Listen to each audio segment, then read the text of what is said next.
So guys, ayan, i-update natin kayo sa mga ulam pa rin dito sa Parisan ni Diwata. Meron pa rin tayong chicken inasal. Meron tayong fried chicken.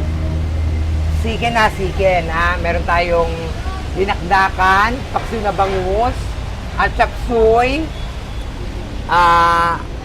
Ano tawag dito? Lechon paksiw, langgunisa, at saka dinuguan.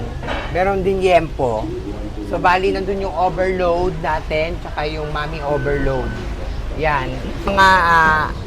Sa mga patuloy pa rin kumakain kay Diwata, tsaka sa mga hindi na kumakain, only rice na tayo ulit ha. May only rice na ulit dito. Ganun pa rin yung ano natin. Kaso 120 siya, only rice, may spring soft drinks, tsaka only soup. Yan. Na tayo, online payment tayo. Katulad ng GCash, kung ano man Paymaya. Para mapabilis ang signal natin ito, meron tayong Bendo machine, piso wifi, yan, hulog lang tayo, tapos pwede na tayong kumunik sa internet.